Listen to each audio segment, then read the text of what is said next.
올립니다. 마가복음 6장 1절부터 6절까지 말씀,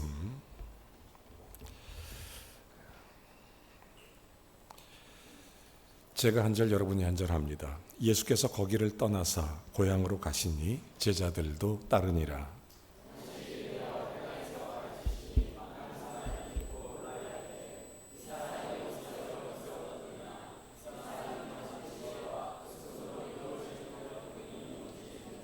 이 사람이 마리아의 아들 목수가 아니냐, 야고보와 요셉과 유다와 시몬의 형제가 아니냐, 그 누이들이 우리와 함께 여기 있지 아니하냐 하고 예수를 배척한지라.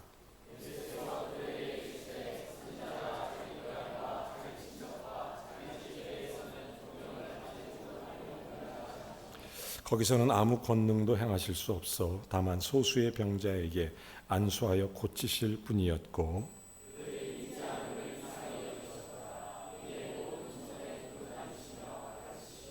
아멘. 자리에 앉아주시기 바랍니다. 서로 목회하다 보면 근본적인 질문을 스스로에게 던져야 합니다.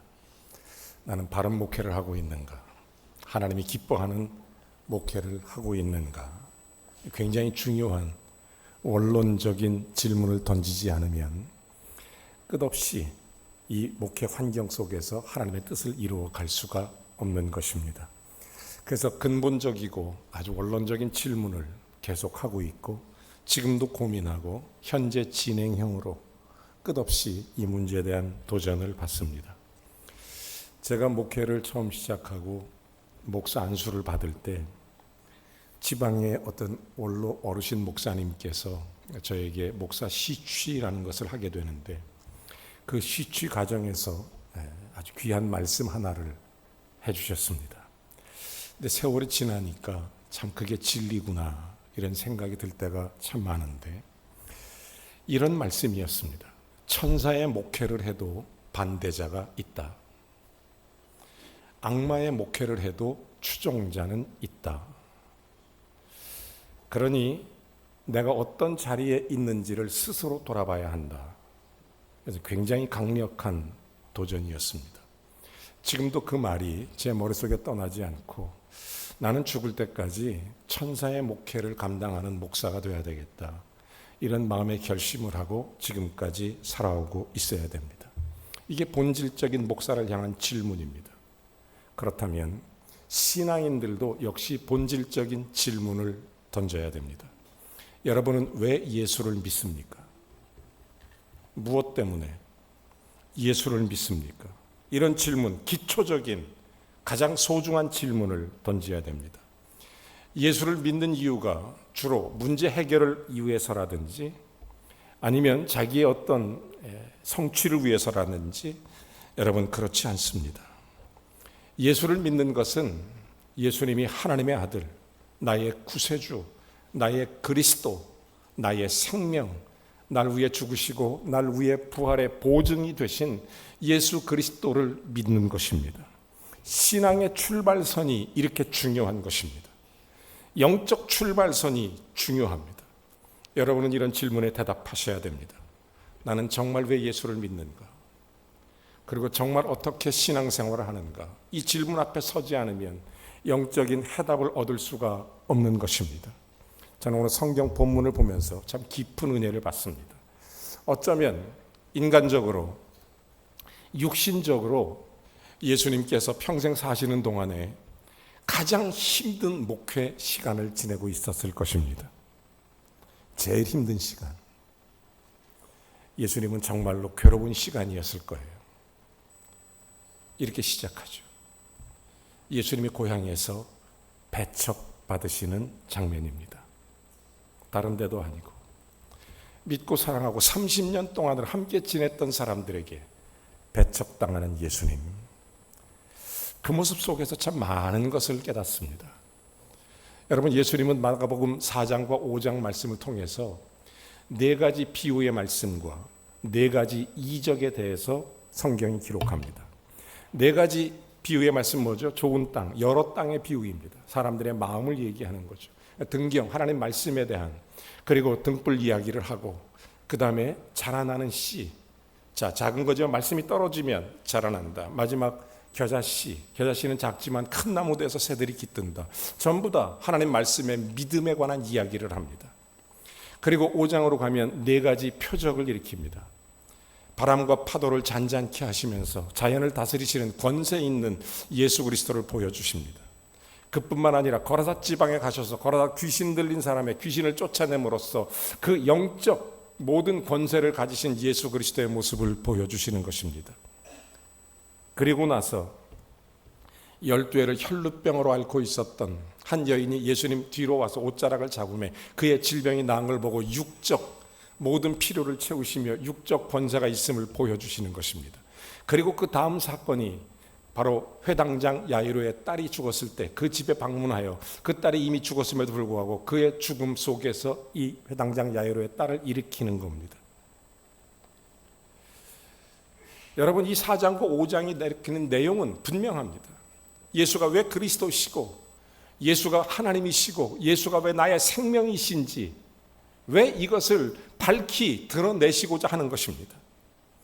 예수님을 왜 믿어야 하는지, 예수님이 왜 생명이신지를 밝히 드러내고자 하는 바로 그런 이적을 통해, 가르침을 통해 그것을 보여주고 있는 것입니다. 여러분, 마태복음의 핵심 구절이 마태복음 17장 20절에 있습니다. 겨자씨만한 믿음이 있을지라도, 이 얘기예요. 여러분, 우리에게 작은 믿음이 있다면, 엄청난 능력과 믿음이 있다면 큰 역사를 우리에게 행해 주시고 계신 것입니다. 믿음은 병든 자를 일으킵니다. 믿음은 죽음을 살려냅니다. 믿음은 생명을 가져옵니다. 믿음은 하늘나라를 보장해 줍니다. 반대로 불신앙도 영향력이 굉장히 큽니다. 불신앙. 여러분, 저는 오늘 성경 본문에 나사렛에 살고 있었던 사람들 장면을 봅니다. 아시는 것처럼 예수님 고향입니다. 원래 예수님은 누가복음 2장에 보면 그 고향이 베들레헴에서 태어났습니다. 그런데 4장으로 가면 나사렛에서 평생을 자라나요. 나사렛에서. 그래서 4장 16절에 보니까 예수님께서 평생 나사렛에서 자라난다, 이런 얘기를 합니다. 그리고 첫 번째로 나사렛 고향을 공적인 사역 30년을 지내고 나서 첫 번째로 떠나는 장면이 마가복음 1장 9절에 기록되어 있습니다. 자, 예수께서 갈릴리 나사렛부터 와서 고단강에서 요단의 침례를 받고, 그러니까 나사렛에서 자라나서 평생, 그러니까 예수님 고향은 그래서 베들레헴이라고 말하지 않고 나사렛 예수라고 부르는 것입니다. 예수님 고향이 나사렛이에요. 그래서 태어나기는 베들레헴에서 태어났지만 거기서 30년을 사는 겁니다. 30년을. 그 나사렛에서 자라났던 이 예수 그리스도, 자, 이곳을 떠나서 이제 공적인 사역을 시작하게 되는 것입니다. 그리고 한동안 예수님은 이제 자기의 고향을 갈릴리 유대 여러 나라를 다니시면서 복음을 전하면서, 그러다가 오늘 성경 본문에 그의 고향 나사렛을 방문하게 되는 것입니다. 본문처럼. 자, 그때가 안식일이었습니다. 예수님은 회당에 들어가셨습니다. 거기서 이사야서 61장 말씀을 읽어 주었습니다. 그 말씀은 메시아가 이 땅에 오신다는 것, 그리고 그가 바로 자기인 것, 예수가 이 땅에 왜 어떻게, 어떤 모습으로, 어떤 일들로 우리에게 드러나셨는지를 직접 읽어 주셨던 것입니다. 그랬더니 이때 나사렛 사람들은 어떤 반응을 보이냐면, 누가복음 4장 28절부터 30절에 보면 그들이 화가 납니다. 무슨 얘기하는 거냐? 예수를 끌고 나갑니다. 그리고 낭떠러지로 데리고 나갑니다. 죽이려고 합니다. 예수님이 기적을 행하셔서 그곳을 벗어나시는 장면입니다. 아무튼 누가복음 4장에서 처음으로 그가 나사렛을 방문하시고 공적으로 그런 일을 겪고 난 뒤에 딱 1년 만에, 1년쯤 지난 후에 다시 나사렛에 가신 것입니다. 두 번째이자 첫 번째, 마지막인 그의 고향 나사렛을 방문하셨습니다. 왜 방문하셨을까요? 왜? 이유가 뭘까요? 고향 사람들에게 다시 한번 복음의 기회를 주기였을까요? 아니면 십자가를 지시기 전이니까 십자가 지기 전에 고향 사람들하고 이별의 작별의 가족들하고 석별의 정을 좀 나눠야 되겠다. 그래서 한번 고향 방문하지 않습니까? 대부분 그런 걸까요? 예수님이 나사렛을 두 번째 방문하신 이유가 성경 본문 우리가 읽었던 6장 1절에 이렇게 나옵니다. 자, 예수께서 그 고향 나사렛을 떠나서 다시 고향으로 가십니다. 어디를 떠나가요? 가버나움에서 떠나간, 언제 떠나갑니까? 지금 회당장 야이로의 집에서 그의 딸을 살리고 거기를 떠나서 고향 나사렛으로 가시니 누가 갑니까? 제자들도 따르니라. 여기에 굉장히 중요한 포인트가 있습니다. 예수님이 나사렛에 가신 이유는 사실은 제자들 때문이었습니다. 여러분 생각해 보세요. 예수님도 거기 가고 싶어 하지 않았습니다. 가니까 죽이려고 그러고, 가니까 반대만 하고, 가니까 모함이나 하고. 가고 싶었겠어요, 예수님이? 가고 싶지가 않죠.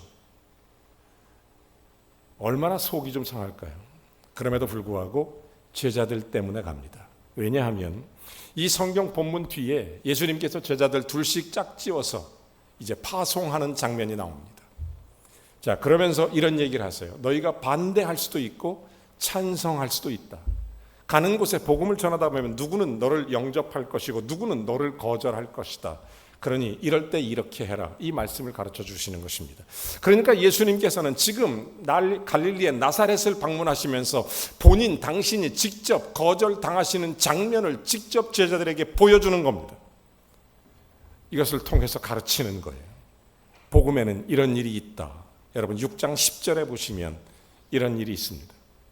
어디서든지 집에 들어가서 환영받을 수 있어요. 그러면 거기 유하는 겁니다. 자, 11절에 보면 어디든지 들어가면 반대할 수 있습니다. 그러면 먼지를 털고 나오라는 것입니다. 놀랍죠? 자, 이런 상태입니다. 자, 그런 상태에서 지금 자신이 예수 그리스도 앞에 배척받으시는 예수님의 모습, 제자들이 지금 보고 있는 것입니다. 준비시키는 겁니다. 철저하게 준비시키는 것입니다. 배척받을 수 있다. 고난받을 수 있다. 사랑하는 성도 여러분, 살다 보면 형통할 때도 있고 곤고할 때도 있습니다. 형통하다고 자만할 필요도 없고 곤고하다고 주눅 빌을 필요도 없습니다. 왜냐하면 예수님이 이 두 가지를 다 사용하셔서 제자를 세우시기 때문입니다. 오늘 성경 본문에 보면 이렇게 예수님의 제자들이 세워져 가는 것입니다.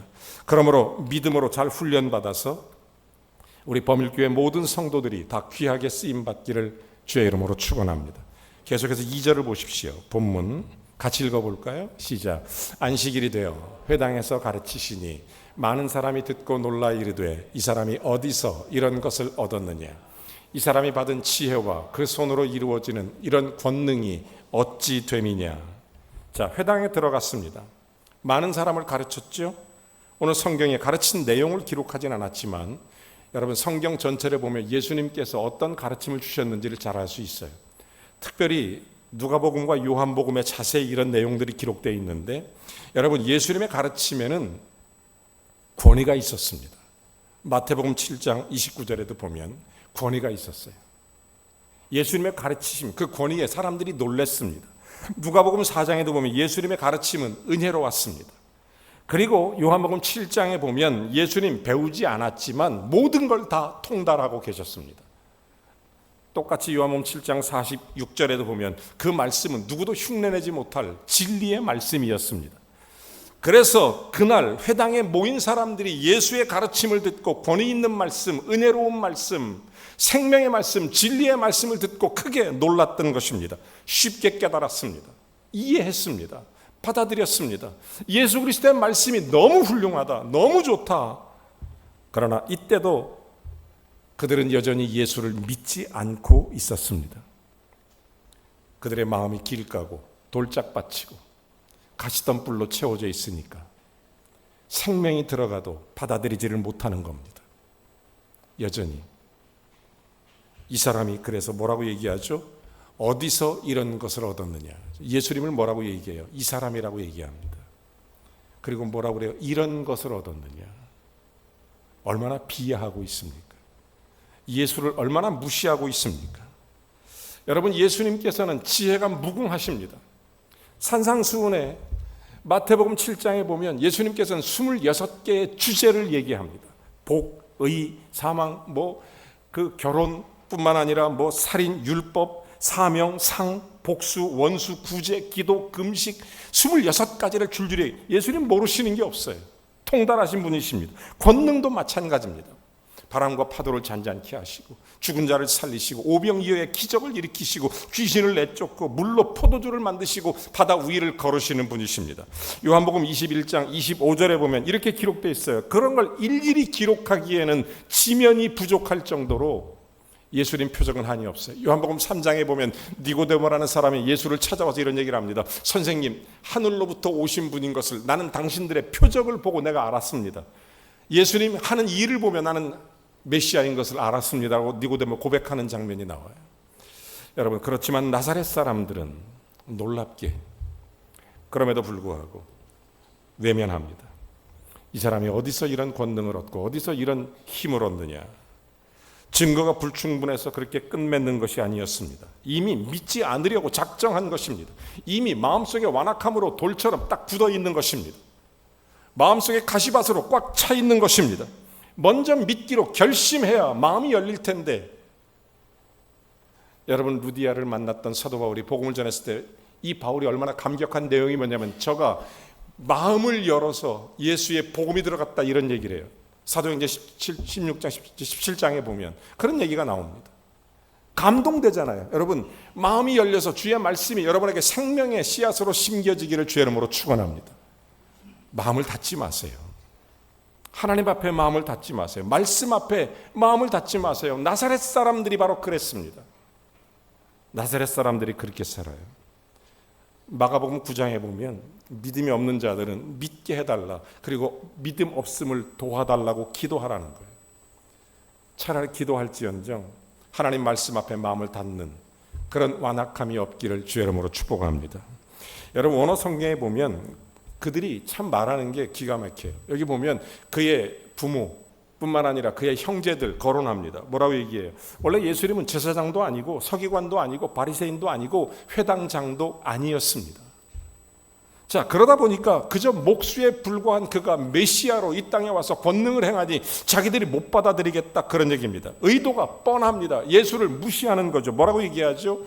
마리아의 아들 예수가 아니냐. 원래 부모가 돌아가셨어도 아버지의 이름을 대는 게 상식입니다. 그 당시 요셉은 죽었어요. 그런데 의도적으로 지금 바꿔 말하면 원어 선문에 보면 너의 아비가 누군지도 모른다 이런 얘기입니다. 참 그런 의도로 피하고 있는 것입니다. 예수를. 여러분 같은 얘기를 해도 꼭 뒤집어서 사람 비비 꼬는 사람들이 있어요. 속상하죠. 똑같은 얘기를 해도. 어떤 사람은 똑같은 얘기인데 격려가 되고 힘이 되는 사람이 있어요. 여러분 격려가 되고 힘이 되는 사람이 되시기를 바랍니다. 인생은 그렇게 살아야 됩니다. 삶은 그렇게 살아야지 꼭 힘들게 하고 어렵게 하는 그런 것들은 표현 좋지 않아요. 지금 이 나사렛 사람들은 예수를 꼭 그런 식으로 표현합니다. 똑같은 예수님인데 이런 식으로 표현하는 거예요. 왜 예수님께서 지금 예수님의 너는 목수 아니냐, 마리아의 아들 아니냐, 이유가 뭐예요? 안 믿으려고 작정하고 있는 것입니다. 돌짝 같으니까 굳어버렸으니까 덮어버리고 아예 안 받아들이려고 작정을 하고 그렇게 덤비는 겁니다. 이게 나사렛 사람들입니다. 자, 이런 사람을 만났던 예수님, 그의 목회에서 얼마나 힘들었을까? 여러분이시면 어떡하시겠습니까? 여러분이 예수님이시라면 이런 상황에 어떻게 하시겠어요? 우리도 이런 경우 얼마나 겪을 수 있습니다. 예를 들어서 어떤 사람에게 전도를 했어요. 교회 왔습니다. 그래서 이제 물어보잖아요. 좀 어땠냐? 앞으로 신앙생활 잘하자. 격려하지 않습니까? 그러면 이런 얘기를 합니다. 아유 난 느낌 보니까 교회 가 보니까 사람들이 너무 냉정하고 웃음도 별로 없고 좀 차갑고 별 그렇더라 얘기합니다. 어떤 사람이 이렇게 얘기해요. 내 앞에 앉아있는 사람 왜 이렇게 좋은지 나 그거 쳐다보느라고 신경 써서 내가 도대체 예배를 잘 못 드렸다. 이런 사람도 있어요. 어떤 사람은 설교가 길더라. 딱딱한 것 같더라. 이런 얘기하는 사람도 있어요. 여러분 그게 문제일까요? 주변 사람이 문제가 아닙니다. 그 마음이 닫혀 있는 거예요. 그 마음이 굳어 있는 겁니다. 그저 안 믿으려고 작정하고 있는 거예요. 핵심이 그거죠. 예수 믿고 구원받아야 되는데, 그리고 예수 닮고 나를 통해 그리스도의 교회를 세워가야 되는데, 이걸 하기 싫은 겁니다. 더 바르게 신앙생활 잘해야 되는데, 말씀이 송이꿀보다 더 달아야 되는데 아멘하고 주의 은혜가 내 속에 임해야 되는데, 이거를 못하니까 답답한 겁니다. 그러다 보니까 힘든 거예요. 말 그대로 나사렛 사람들은 그래서 인간적인 눈으로만 예수를 보는 것입니다. 성령이 내 속에 임하면 주의 음성을 들을 수 있어야 되는데, 인간적인 생각과 관념과 관습과 전통과 자기의 편견을 가지고 지금 예수를 보는 것입니다. 신앙생활도 그렇게 하는 사람들이 너무나 많이 있습니다. 영적 생활을 그렇게 하는 사람이 굉장히 많아요. 예수를 그렇게 보니까 예수님이신데 그 귀한 말씀, 생명의 말씀을 전해주고 그 놀라운 표적을 행하시고 죽은 자를 살리시는 분이심에도 불구하고 배척하는 거예요. 쫓아내는 거예요, 예수를. 계속해서 봅니다. 4절. 자, 같이 더 읽어볼까요? 예수께서 그들에게 이르시되 선지자가 자기 고향과 자기 친척과 자기 집 외에서는 존경을 받지 못함이 없느니라. 참 재미난 말씀하십니다. 나사렛은 예수님의 고향입니다. 그럼에도 불구하고 거절당해요. 선지자가 자기 고향, 친척, 자기 집 외에는 존경받지 못함이 없느니라, 이런 얘기를 하시는 것은 그 당시 아마 습관적인, 우리나라 표현으로 표현하면 사촌이 땅 사면 배 아프다라 이런 얘기처럼 유대 나라에 있었던 하나의 속담과 같은 그런 이야기였을 것입니다. 왜냐하면 성경 다른 것에도 이런 내용이 기록되어 있어요. 선지자가 고향에서 대접받지 못한다, 이런 내용들이 늘 기록되어 있습니다. 자, 여러분, 하나님 말씀을 전하는 자입니다, 선지자는. 그런데 고향 사람들이 그걸 보면서 시기하고 질투하고 괜히 미워하고 까닭 없이 그래서 편견을 갖고, 그러다 보니까 존경받지 못한다는 거예요. 선지자를 존경하지 않고 오히려 비하시키기 일수라는 것입니다. 아니 그 사람이 무슨 목사가 됐다냐 이러는 거, 아니 걔가 장로가 됐다고 이러는 거 있잖아요. 친구들 오랜만에 아니 걔가 권사라고 이러는 거. 그런 얘기 얼마든지 들을 수 있지 않습니까? 선지자가 고향에서 그런 것 같은 얘기입니다. 오늘 성경에 예수님의 고향이라는 말씀, 그의 친척, 곧 집, 가족 덧붙이는 겁니다. 여러분, 마가복음 3장 21절에 보면 실제로 예수님의 친족들은 마가복음 3장에 보면 예수를 미쳤다고 했어요. 미쳤다. 그리고 요한복음 7장에도 보면 예수의 형제들은 처음에 예수를 믿지 않았어요. 예수를 안 믿었습니다. 7장 5절에도. 그러니까 그 당시 나사렛 대부분의 사람들이 예수를 믿지 않았습니다. 믿지 않았어요. 그러니까 대부분 이때 단 한 사람만 믿었죠. 누구? 마리아. 마리아만 믿었습니다. 왜 나사렛 사람들이 믿지 않았을까요? 배척했을까요? 그들이 바라던 메시아는 따로 있었습니다. 그들이 바라던 예수는 따로 있어요. 그러나 빌립보서 2장 6절 7절 말씀처럼 예수님께서는 종의 형체를 가지고 인간의 몸으로 이 땅에 오사 죽기까지 복종하시는 그런 연약한 모습으로 오셨기 때문에 아무도 예수를 메시아로 받아들이지 않으려고 했던 것입니다. 그러다 보니까 계속해서 예수님을 몫으로만 얘기하고 지금 마리아의 아들로만 얘기하고 온 집안 가족 보잘것없는 한 집안으로 얘기하고, 결국 그들이 예수님의 지혜와 권능 이것을 놀라기는 하지만 예수를 그리스도로 믿지를 못하는 거예요. 여러분, 주님이 여러분에게 하시는 좋은 일들은 받아들이고 아멘 하시죠. 그런데 예수가 그리스도이신 것을 믿지 않는다면, 예수가 생명인 것, 본질적인 질문, 근본적인 질문, 여기에 대답하지 않는다면 무슨 예수님이 흥신소입니까?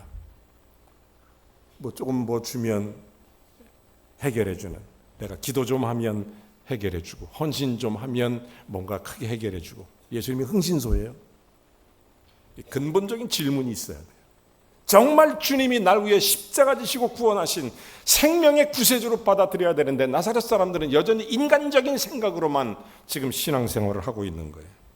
그러다 보니까 나사렛에서 더 이상 권능을 행하지 않습니다. 예수님께서.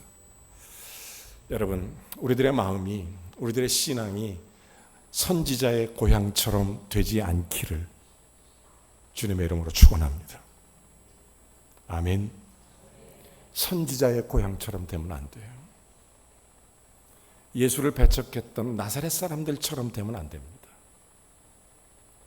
신앙생활이 그렇게 흘러가서는 큰일 납니다. 어린아이처럼 나를 낮추고 말씀을 사모하고 주의 은혜를 구하는 복된 성도 되시기를 주의 이름으로 축원합니다. 계속해서 5절에 보니까 이렇게 얘기합니다. 자, 거기서는 아무 권능을 행하실 수도 없어 다만 소주의 병자에게 안수하여 고치실 뿐이었고. 여러분, 권능의 한계가 있어서 소주의 병자만 그랬을까? 예수님 권능은 무한하십니다. 다만 여기서는 의도적으로 소수의 병자만 그들의 불신앙 때문에 능력을 행할 수 없었던 것입니다. 그들의 불신앙 때문에 능력을 행하지 않았던 것입니다. 말하자면 마태복음 7장 6절 말씀처럼 거룩한 것을 개에게 주지 말라, 진주를 돼지 앞에 던지지 말라, 이런 거하고 똑같은 그런 상황입니다. 자, 그 권능을 행하시는 이유가 뭡니까? 예수가 그리스도이신 것, 나의 구세주인 것, 생명이신 것, 하나님의 아들이신 것을 밝히기 위해서 끝없이 주님은 일하고 계셨던 것입니다. 그런데 이들이 받아들이지 않으니까 두 번 다시 가지도 않았지만 거기서 권능도 행하지 않습니다. 그랬더니 6절 마지막 절에 이렇게 얘기합니다.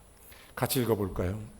그들이 믿지 아니함을 이상히 여기셨더라. 여기 보면 이상히 여겼다, 원문에 보면 놀랐다 이렇게 돼 있어요. 놀랐다. 예수님이 놀라셨어요. 예수님이 놀랐어요. 저는 여기서 굉장히 재미난 걸 봤어요. 저는 이 말에 정말 큰 은혜가 됐어요. 예수님께서 성경에 보면 놀랐다, 이상히 여겼다, 이게 30번 신약 성경에 기록되어 있습니다. 30번. 언제 기록되어 있느냐? 예수님의 가르치심에 놀라더라, 예수님의 어떤 표적과 기적에 놀라더라, 예수님의 행하심에 놀랐다가 30번 있어요. 근데 예수님이 놀란 건 딱 2번이에요. 예수님을 놀래켜 드릴 수 있습니다, 여러분이. 첫 번째는 뭐냐면 여기 나사렛 사람들입니다. 예수님이 놀래켰어요. 뭐 저런 사람이 있지? 이런 거예요. 예수님이 놀랐어요. 나사렛 사람들을 보면서 이상히 여겼어요. 놀란 겁니다. 두 번째, 언제 놀라냐면 마태복음 8장에 보면 가버나움의 백부장이 자기 하인이 병든 걸 보고 예수님을 찾아와서 고쳐달라고 말하니까 예수님 가고자 할 때 그가 오지 않아도 예수님 믿음으로 고치실 수 있습니다. 말씀으로 고칠 수 있습니다. 그때 예수님이 하신 말씀이에요. 그 백부장의 믿음을 보고, 그래서 8장 10절에 보면 이렇게 되어 있습니다. 그 백부장의 믿음을 보고, 내가 이만한 믿음을 본 적이 없다. 2번 놀랍니다. 예수님이 성경에서. 한 번은 믿음이 없어서 놀라고 한 번은 믿음이 있어서 놀라는 것입니다. 여러분, 우리는 둘 중에 하나로 예수님을 놀래켜 드리고 있는 중이십니다. 믿음이 없어서 놀래켜 주고 있든지 아니면 믿음이 있어서 주님을 놀라게 하고 있는지. 여러분, 믿음이 없는 그곳에 주님은 권능을 행하지 않습니다. 2번 다시 찾아가지 않습니다. 역사하지 않습니다. 그러나 믿음이 있었던 백부장의 믿음에는 하나님의 거룩한 영광과 주의 은혜가 임하는 것입니다. 여러분, 나사렛 사람들은 그들의 불신앙 때문에 부정적으로 놀라게 했고, 여기 가버나움의 백부장은 긍정적으로 주를 놀라게 했던 것입니다. 예수님은 칭찬했습니다. 우리는 결심하고 결정해야 됩니다. 여기 나사렛 사람처럼 신앙생활을 하시겠습니까? 아니면 가버나움의 백부장처럼 신앙생활을 하시겠습니까? 예수님은 반드시 놀라십니다. 그 사람은 나사렛처럼, 이 사람은 가버나움의 백부장처럼. 예수님이 놀라실 거예요. 어느 쪽에 있든 놀라십니다. 그런데 분명한 것은 나사렛 지역은 예수님이 2번 다시 십자가를 지는 그날까지도 가지 않아요. 그리고 어떤 표적도 기적도 행하지 않습니다. 일하지 않아요. 그러나 가버나움에 예수님의 본 사역이 됩니다. 믿음의 칭찬을 받습니다. 우리는 이렇게 기도해야 돼요. 주여, 내가 믿음 없음을 도와주시옵소서. 믿음을 구하십시오. 생명을 구하십시오. 차라리 믿음 없음을 구하십시오. 정직하게 내가 믿나이다. 나의 믿음 없는 것을 도와주시옵소서. 믿음의 사람이 돼서 하나님을 기쁘시게 하십시오. 믿음의 사람이 돼서 주께 영광을 돌리십시오. 주님을 배척하면 내 속에서 일하지 않습니다. 얼마나 많은 사람들이 신앙생활 한다고 하면서 내 속에 성령이 감동하는 음성을 듣지 않고 자기들의 생각과 자기들의 지금까지의 경험과 나사렛 예수만 보고 그리고 마리아의 아들로만 보고 몫으로만 보는 그 생각으로만 이 신앙생활 하는 사람이 얼마나 많은지 모릅니다. 성령은 하나님의 아들 예수 그리스도로 우리에게 말씀하시는데 생각과 말과 행동은 나사렛 사람들처럼 하는 이런 사람들이 얼마나 많은지 여러분 믿음을 구하십시오. 믿음으로 사십시오. 믿음의 사람으로 우리 인생에 일하시는 주님을 바라보십시오. 주님이 원하는 것은 내 안에 오시는 것입니다. 주인 되시는 거예요. 그리고 나와 함께 하는 거예요. 주님은 믿음의 사람을 통해서 일하시는 것입니다. 예수님이 영접하면 나의 연약함에도 겨자씨만한 믿음만 있어도 주님은 일하십니다. 작은 믿음만 있어도 주님은 일하십니다. 사람 눈에는 작게 보여도 하나님은 역사하십니다. 우리 모두에게 믿음의 사람으로 우리 인생에 일하시는 주님 바라보고 승리하시길 주의 이름으로 축원합니다. 우리 함께 찬양하겠습니다. 말씀을 생각하시면서 함께 찬양하겠습니다. 주님, 나를 통해 일해 주시옵소서. 우리 평생 가는 그 길마다 주님이 일하심이 있기를 바랍니다. 나사렛 사람으로서가 아니라 가버나움의 백부장처럼 주님 나를 통해 일해 주옵소서. 찬양합니다.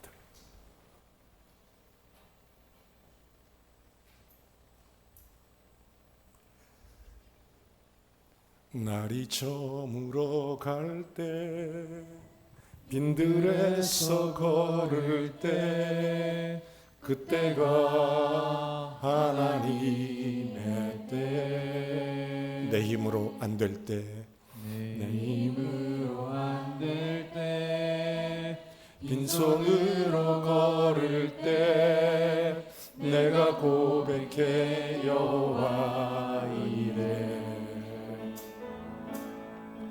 날이 저물어 갈 때 빈들에서 걸을 때 그때가 하나님의 때 내 힘으로 안 될 때 빈손으로 걸을 때 내가 고백해 여호와 이래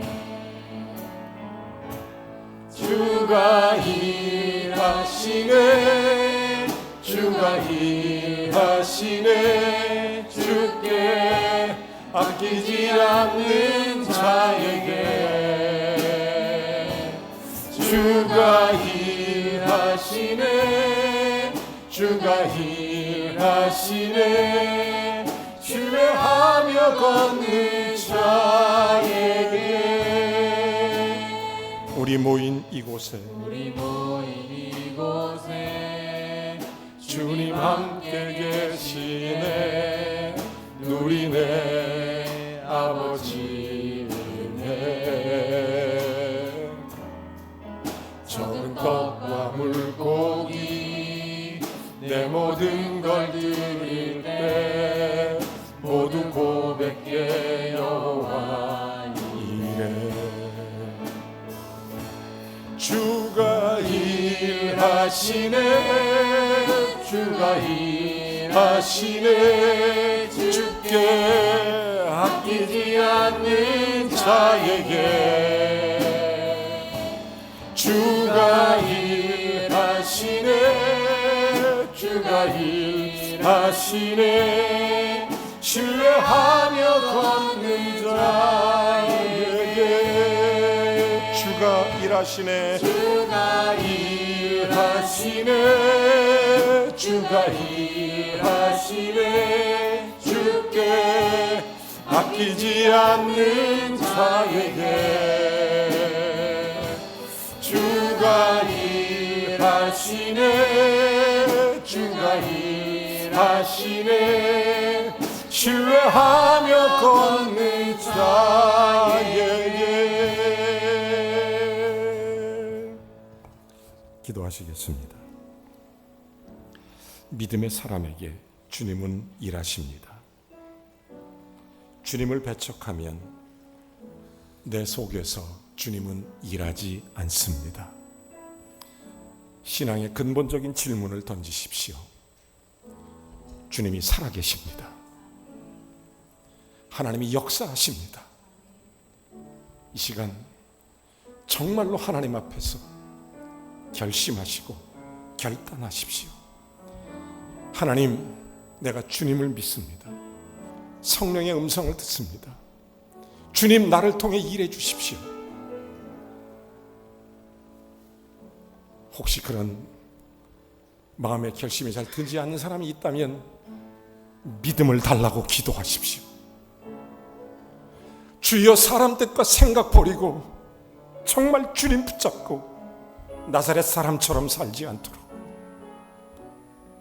가버나움의 백부장처럼 살도록 주님 나를 붙들어 주시옵소서. 나의 연약함에도 겨자씨만한 믿음만 있으면 축복하시는 주님, 오늘 예배하는 나를 축복해 주시옵소서. 잠시 결심의 기도를 드리겠습니다. 하나님 아버지, 하나님 아버지, 하나님 아버지, 하나님 아버지, 아버지, 아버지, 아버지, 아버지, 주님 내 안에 계신 줄 믿습니다. 나와 함께 하시는 주님을 찬송합니다. 주여, 주님이 일해 주시옵소서. 주님이 일하시옵소서. 주님이 역사하시옵소서. 나사렛 사람이 아니라 가버나움의 백부장처럼 주님 앞에 나갑니다. 주님 일하시옵소서. 주님, 우리의 삶과 우리의 인생을 통하여 일하시는 주님을 찬송하며 예수님의 이름으로 기도하옵나이다. 아멘. 다 같이 일어나셔서 함께 찬송합니다.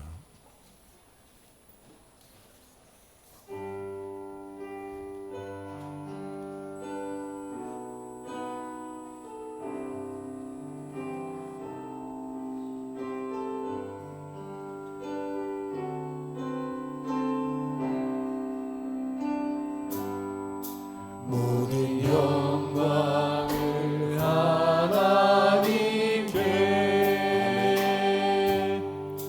모든 영광을 하나님께, 온 마음과 뜻 다해 주사 모합니다. 모든 영광을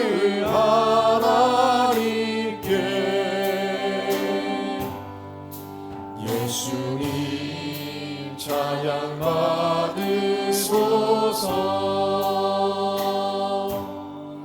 예수님 찬양 받으소서. 제사했네 우리 위에 성령 주셨네. 예수님 찬양 받으소서. 위로의 성령님이시여, 위로의 성령님이시여,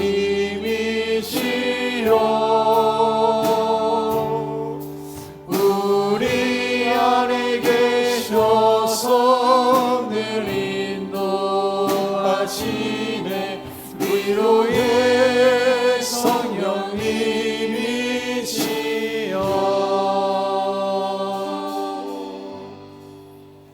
이제는 우리 주 예수 그리스도의 은혜와 하나님 아버지의 극진하신 사랑과 성령의 교통내주 충만하심이 믿음의 사람으로 예수를 영접하여 주께서 일하시는 복된 축복의 통로 되기를 사랑하는 모든 성도들에게, 그들의 가정과 자녀 손들에게 주 예수 그리스도의 거룩한 은혜로 승리케 되기를 우리 구주 예수님의 이름 받들어 간절히 축원하옵나이다.